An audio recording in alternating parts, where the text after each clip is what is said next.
Assalamualaikum warahmatullahi wabarakatuh, saudara-saudara semua. Salam sehat. Semoga dimanapun saudara berada selalu dalam keadaan sehat walafiat. Oke, pada kesempatan kali ini kita akan coba membahas tentang analisis uji ANOVA dengan menggunakan program SPSS. Kita mulai saja.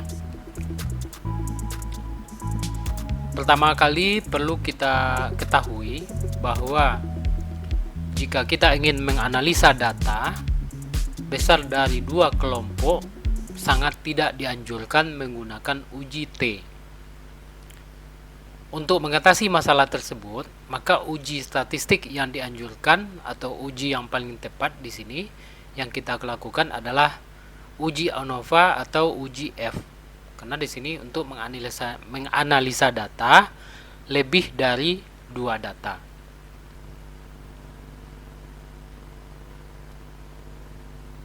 Apa itu ANOVA analysis? ANOVA analysis adalah metode statistik yang digunakan untuk membandingkan rata-rata antara 3 atau lebih kelompok. Jadi kata kuncinya di sini ya, membandingkan rata-rata antara 3 atau lebih kelompok. Jadi kalau kelompoknya cuma 1 atau 2, berarti tidak usah dilakukan uji analisis dengan menggunakan ANOVA. Kemudian dengan menggunakan ANOVA, kita dapat mengetahui apakah ada perbedaan signifikan antara kelompok-kelompok tersebut. Uji ANOVA one way disebut juga uji ANOVA satu faktor.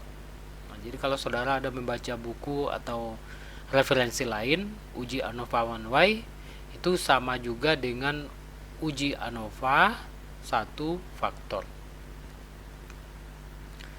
SPSS adalah perangkat lunak yang populer digunakan untuk melakukan analisis ANOVA dengan mudah.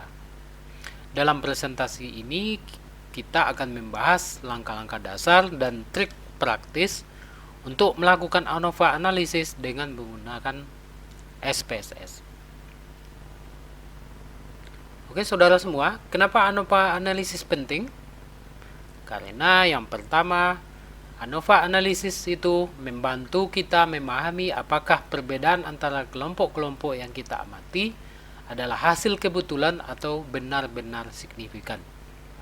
Jadi di sini kita akan mencek apakah hasil dari analisa ini kebetulan, hasil datanya ini, atau benar-benar signifikan. Maka perlu dilakukan uji ANOVA analisis. Di sini pentingnya ANOVA. Kemudian dengan menggunakan ANOVA, kita dapat menguji hipotesis dan membuat kesimpulan berdasarkan bukti statistik yang kuat. Artinya valid informasinya, seperti itu.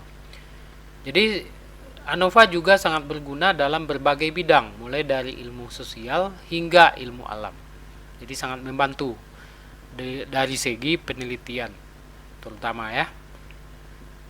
Dalam presentasi ini kita akan mencoba memahami dan menguasai ANOVA analisis dengan mudah menggunakan SPSS.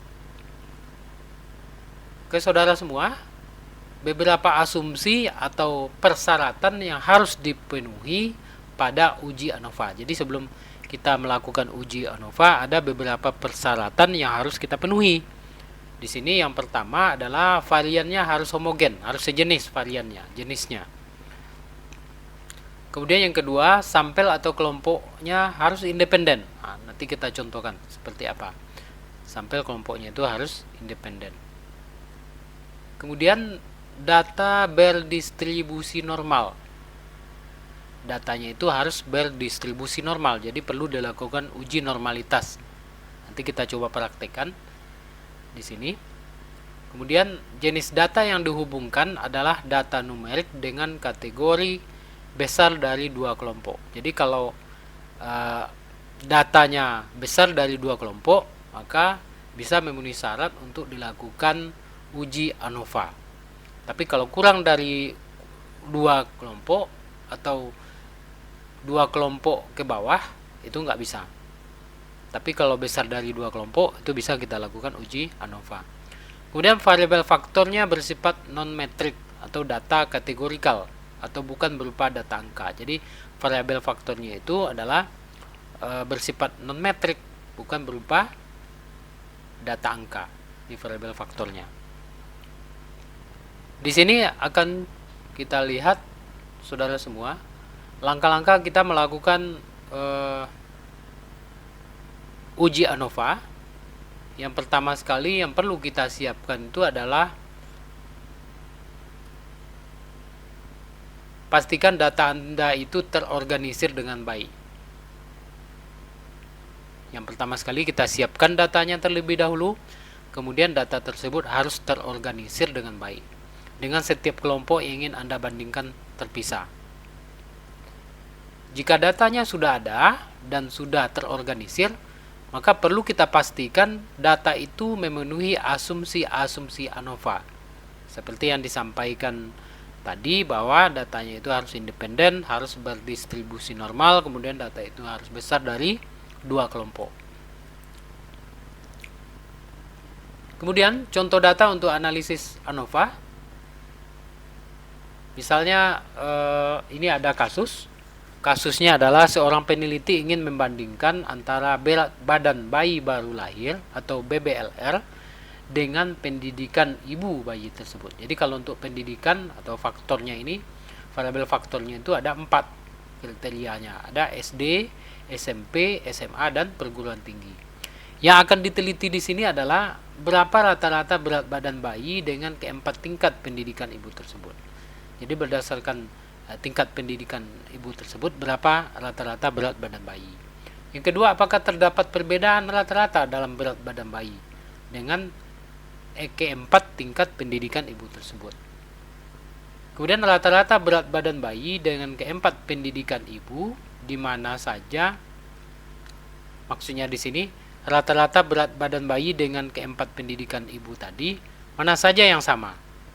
Apakah ada yang berbeda antara berat badan lainnya? Ini yang perlu kita cek di sini.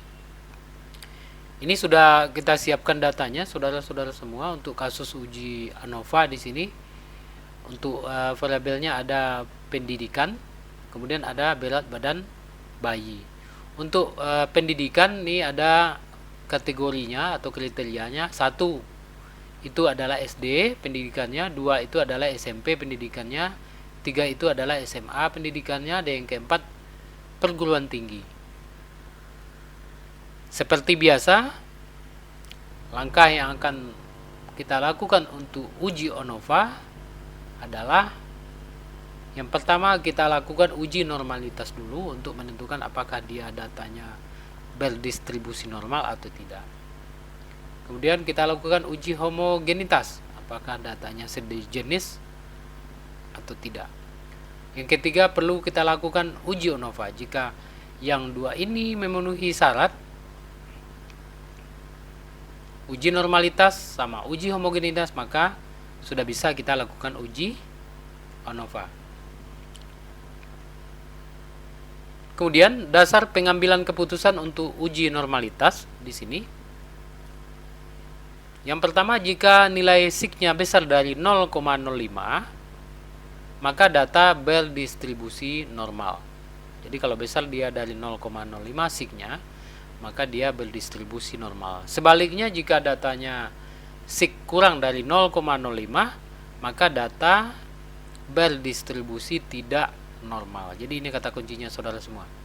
Jika besar dari 0,05 dia berdistribusi normal, kecil dari 0,05 maka dia tidak normal distribusinya. Langkah-langkah uji normalitas. Yang pertama kita lakukan jika datanya sudah ada pada pada SPSS, pertama kita lakukan klik analyze untuk pengujian datanya, kemudian deskriptif statistik, kemudian explore. Oke, kita lanjut ke SPSS. Oke, saudara semua, ini datanya sudah ada. Kita seperti biasa kita sudah siapkan di Excel, ada pendidikan, ada berat badan bayi di sini. Kemudian data ini kita copy, kita bikin dulu variabel view-nya seperti ini. ini sudah dibikin variable view-nya, ada dua variabelnya, ada didik sama B bayi. Kalau didik ini adalah pendidikan ibu, sementara B bayi ini adalah berat bayi. Desimalnya nolkan saja. Kemudian untuk value pendidikan sudah disampaikan di awal bahwa untuk 1 SD, 2 SMP, 3 SMA, dan 4 perguruan tinggi. Seperti itu. Kemudian untuk data view sudah kita copy juga untuk variabel pendidikan, kemudian untuk variabel berat bayi. Kalau untuk pendidikan ini pendidikan ibu bayi terdiri dari 4 tingkat pendidikan, kemudian berat badan bayi dengan ibu yang mempunyai tingkat pendidikan yang berbeda-beda.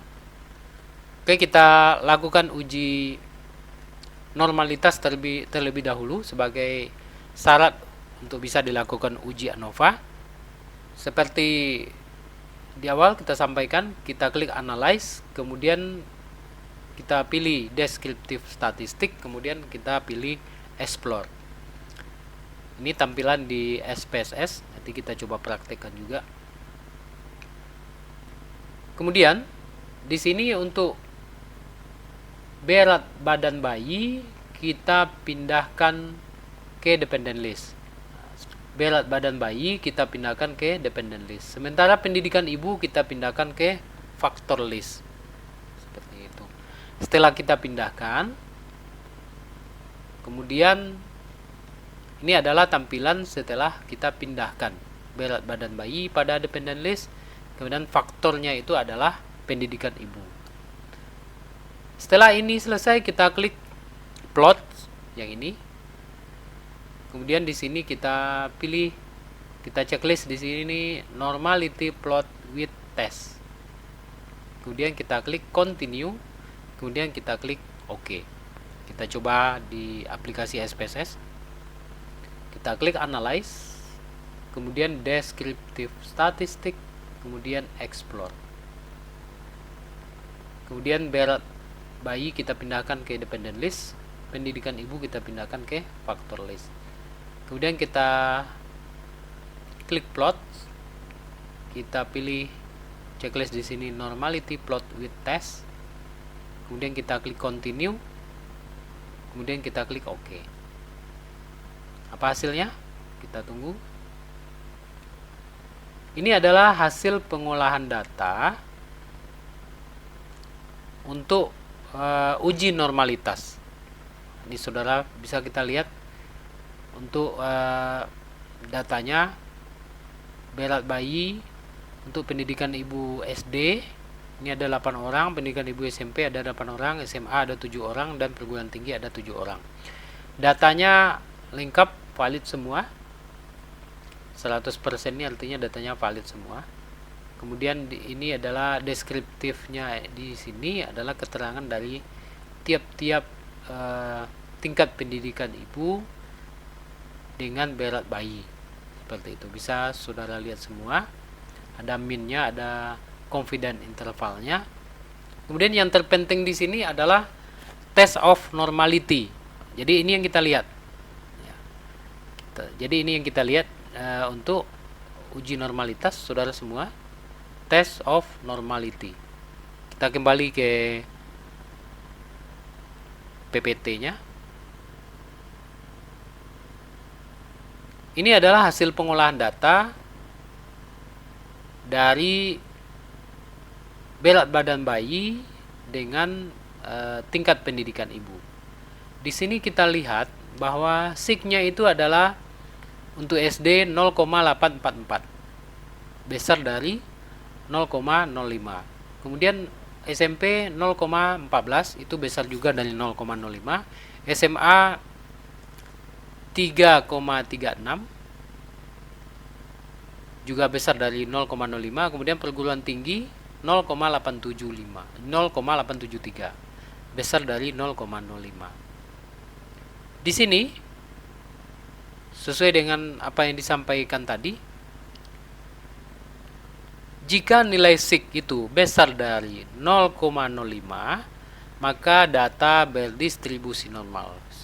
Berdasarkan data ini kita lihat saudara semua, tingkat pendidikan yang ada 4 ini, datanya itu besar dari 0,05. Berarti datanya sudah memenuhi untuk dilakukan uji ANOVA untuk syarat yang pertama.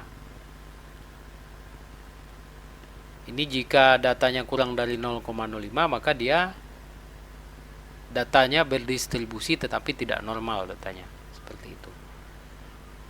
Ini yang disampaikan tadi, syarat sudah terpenuhi untuk tahap pertama karena data sudah berdistribusi normal.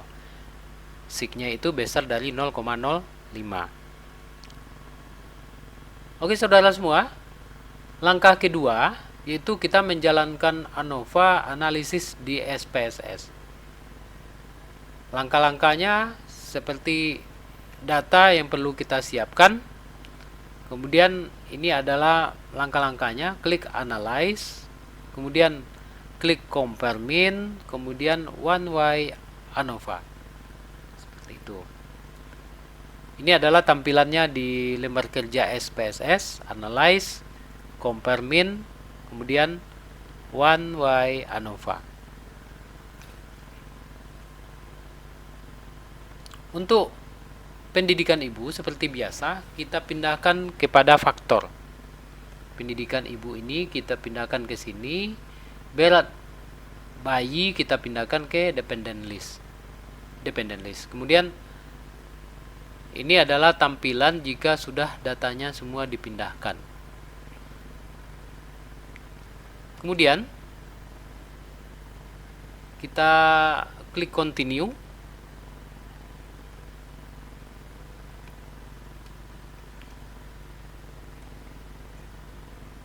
Kemudian kita klik post hot. Kita klik post hot yang ini sesuai tanda panah. Ini adalah tampilan post hot multiple comparison. Di sini kita checklist Bonferroni. Nah, yang ini kita checklist. Kemudian kita klik continue. Kemudian setelah kita klik continue, kita pilih option. Kita pilih option lagi. Kemudian kita checklist di sini untuk optionnya itu descriptive, kita checklist. Kemudian homogeneity of variant test kita checklist juga untuk mencek apakah dia datanya itu sudah homogen atau tidak. Kemudian kita klik continue. Kemudian kita klik OK. Ini adalah hasil dari analisa data dengan menggunakan uji ANOVA dan mencek homogeneity of variant. Kita coba praktekkan pada lembar kerja SPSS.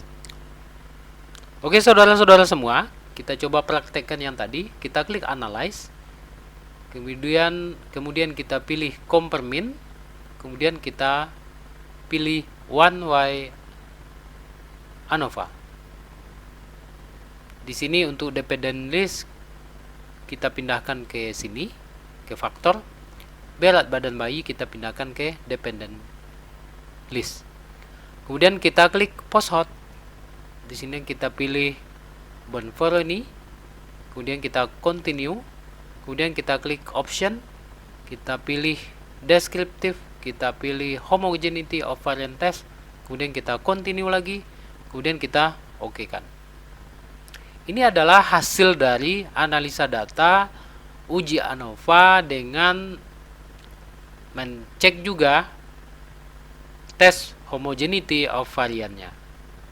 Kemudian kita akan bahas ini. Kita copy dulu ini semua ke presentasi, kemudian akan kita bahas bersama. Oke, langkah ketiga, kita akan coba menafsirkan hasil dari analisa data yang tadi. Nah, ini adalah datanya. Pada data deskriptif ini untuk berat bayi bisa kita lihat dengan ibu pendidikan SD sebanyak 8 orang, minnya atau rata-ratanya adalah 2787,50 dengan standar deviasi 299,701 dengan standar deviasi 299,702. Kemudian standar errornya itu adalah 105,961.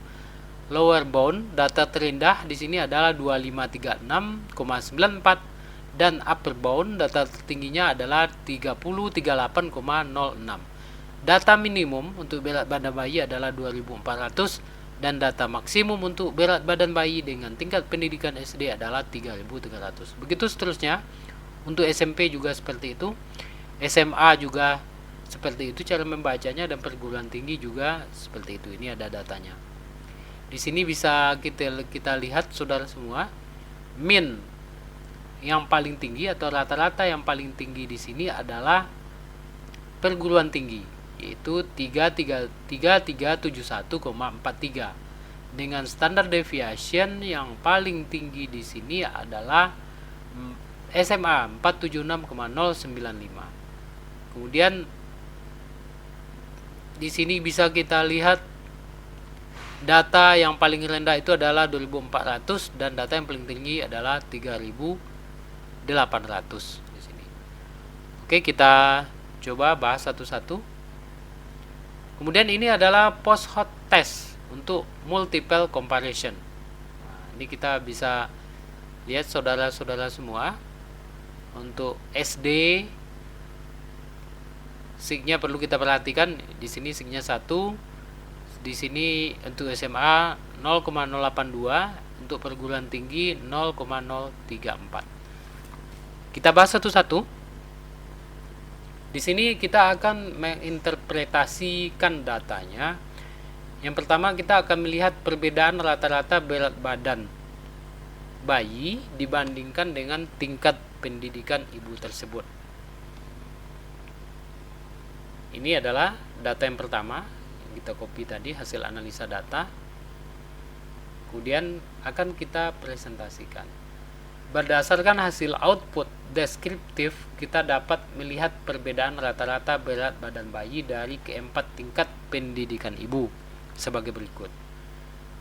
Ini bisa kita lihat seperti yang coba kita jelaskan tadi. Rata-rata berat badan bayi pendidikan ibu untuk SD adalah 2787,50, untuk SMP 2950, kemudian untuk SMA rata-ratanya 3300 dan perguruan tinggi rata-ratanya itu adalah 3371,43.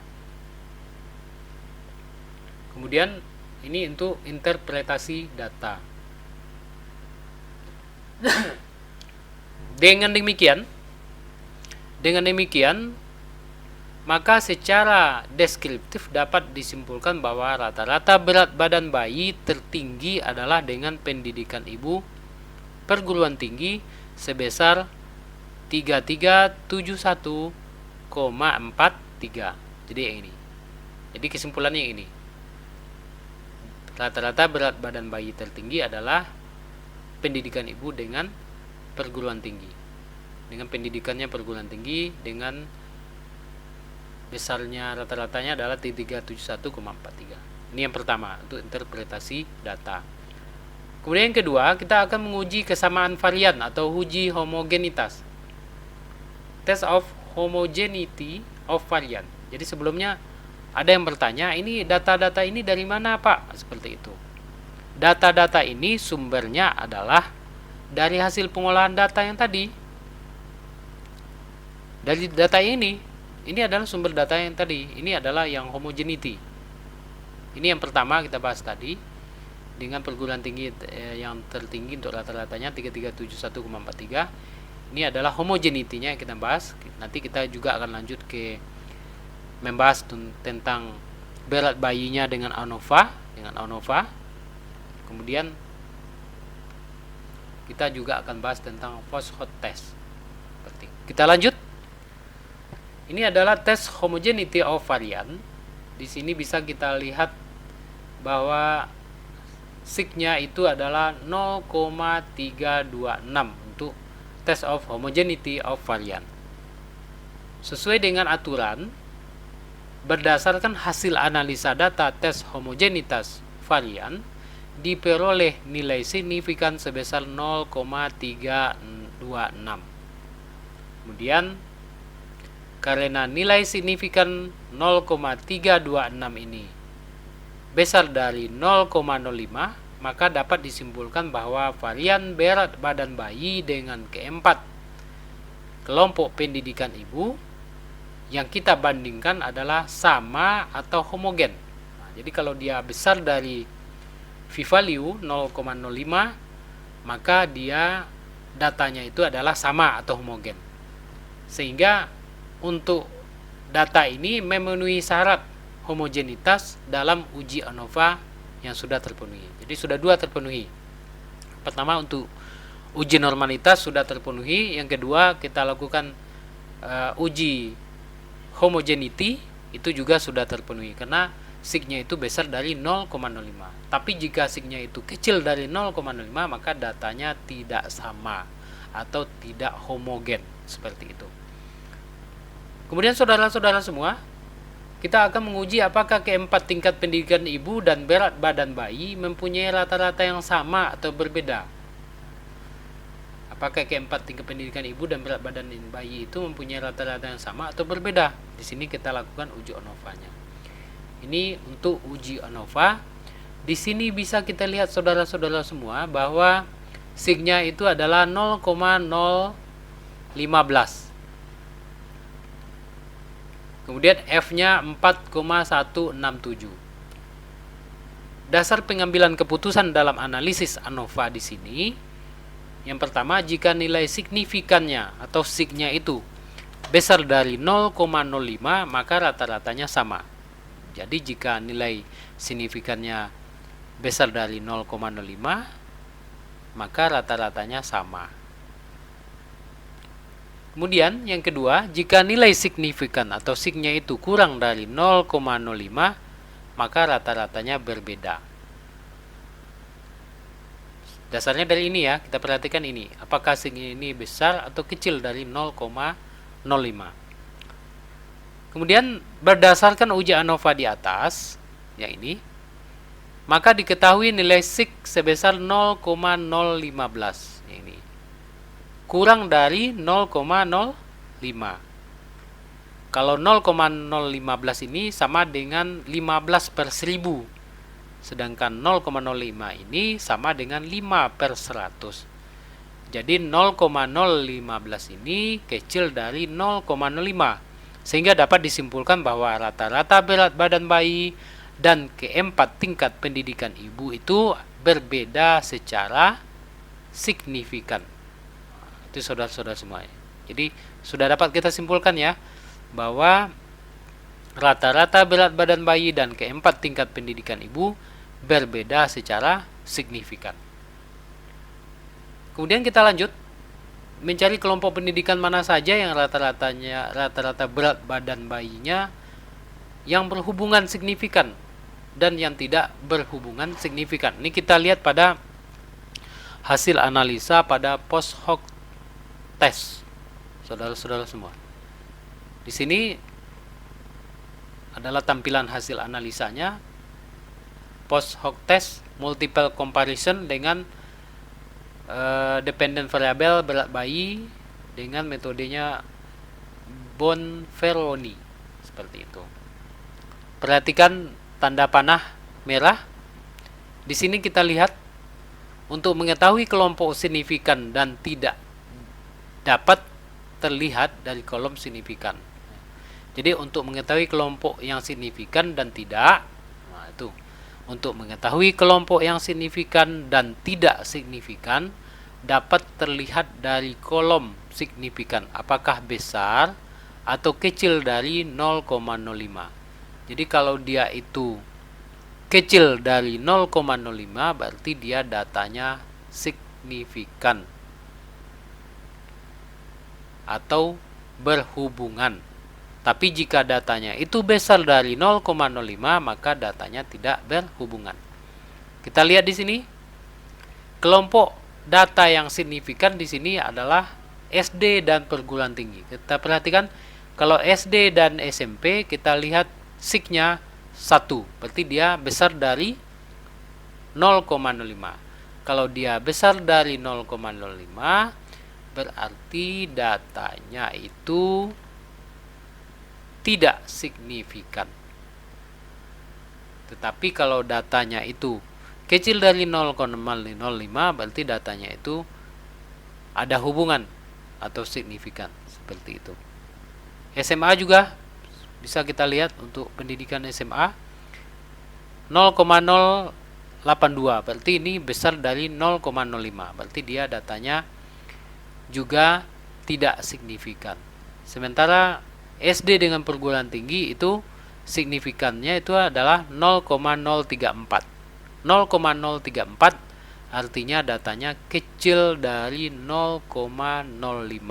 Berarti dia datanya berhubungan signifikan. Kemudian secara otomatis berdasarkan data ini hanya dua, SD dan perguruan tinggi saja. Berarti untuk SMP kita lihat datanya besar dari 0,05. Berarti ini tidak berhubungan. Ini SMA juga tidak berhubungan. Sementara untuk perguruan tinggi otomatis ada timbal balik ya, SD dengan PT, PT dengan SD. Berarti untuk PT terulang lagi ada hubungan dengan SD karena signifikannya itu adalah 0,034. Sementara SMP dan SMA-nya tidak. Seperti itu. Jadi ada satu ya. Ada dua ya saudara-saudara semua, SD dengan PT, PT dengan SD. Seperti itu. Sementara kelompok yang lain tidak signifikan karena nilai signya itu besar dari 0,05. Benar ya, ini kesimpulannya ya. Berarti dia tidak signifikan karena signya besar dari 0,05. Artinya rata-ratanya sama atau tidak signifikan. Jadi kalau dia signya ini besar dari 0,05 berarti rata-ratanya sama atau tidak signifikan. Sementara itu jika signya itu kecil dari 0,05 berarti dia signifikan atau ada hubungan, seperti itu. Kemudian penyajian dan interpretasi di laporan penelitian. Saudara ketahui kita bikin tabelnya seperti ini. Sumber tabelnya yang ini dari mana? Sumber tabelnya ini adalah dari hasil pengolahan data tadi, dari data yang di sini.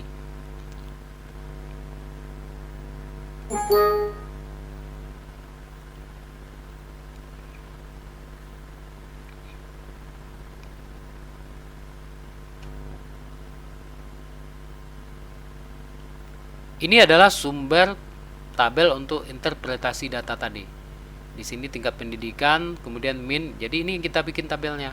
Kita pindahkan ke tabel yang kita buat, kita tulis standar deviasinya berapa, kemudian lower bound, upper boundnya berapa, seperti itu. Kemudian signya juga yang ini juga kita pindahkan seperti itu.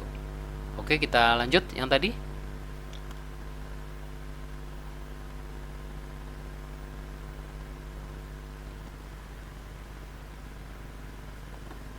Untuk variabel dalam penyajian dan interpretasi dalam laporan penelitian, perlu kita bikin tabelnya. Isi dari tabel-tabel ini adalah dari hasil pengolahan data dengan analisa uji ANOVA tadi. Variabel pendidikan ini ada 4, SD, SMP, SMA, dan perguruan tinggi. Minnya juga ada 27, 87,50 untuk SD, SMP 2960, SMA 3300, PT 3371, saudara-saudara semua. Kemudian bisa kita lihat di sini juga untuk standar deviasi masing-masing tingkat pendidikan juga sudah ada kita cantumkan di sini sesuai analisa uji ANOVA. Kemudian confidence interval atau tingkat kepercayaan 95%. Ini juga sudah kita tampilkan lower bound, upper boundnya. Kemudian p-value hasil uji ANOVA juga sudah ada di sini 0,015. Kemudian interpretasi datanya adalah rata-rata berat bayi pada ibu yang berpendidikan SD adalah 2787,50. Jadi data ini dibaca semua. Gram dengan standar deviasi atau SD 299,70. Ya ini. Ini satu ini. Kemudian Pada mereka yang berpendidikan SMP, ini SMP, rata-rata berat bayinya adalah 29,50 gram. Ini dia, 29,50 gram. Dengan standar deviasi 417,47 gram. Pada mereka yang berpendidikan SMA, rata-rata berat bayinya adalah 3.300, sama 3.300 gram dengan standar deviasi 476,09. Pada mereka yang berpendidikan perguruan tinggi, yang ini, rata-rata berat bayinya adalah 3371 dengan standar deviasi 269,03 gram, yang ini. Kemudian hasil uji statistik didapat nilai V-value adalah 0,015, yang ini. Yang berarti pada alfa 5% dapat disimpulkan ada perbedaan berat bayi antara keempat jenjang pendidikan. Analisa lebih lanjut membuktikan bahwa kelompok yang berbeda signifikan adalah SD dengan perguruan tinggi dan sebaliknya perguruan tinggi dengan SD. Seperti itu. Berarti analisa lebih lanjut membuktikan bahwa kelompok yang berbeda atau tidak sama, artinya ada hubungan signifikan, adalah SD dengan perguruan tinggi dan sebaliknya perguruan tinggi dengan SD.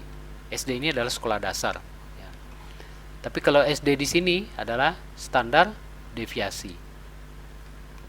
Jadi ini cara membuat interpretasi datanya seperti itu. Kemudian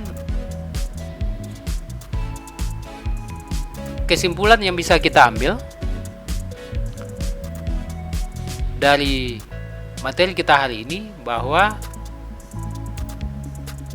presentasi ini telah membantu kita memahami konsep dan langkah-langkah praktis dalam menganalisa data menggunakan ANOVA.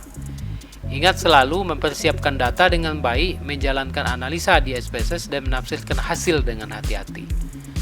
Sesuai dengan persyaratan kalau kita bisa uji ANOVA, apa yang perlu, persyaratannya apa saja. Seperti disampaikan di awal. Oke, saudara-saudara semua, demikian materi kita hari ini.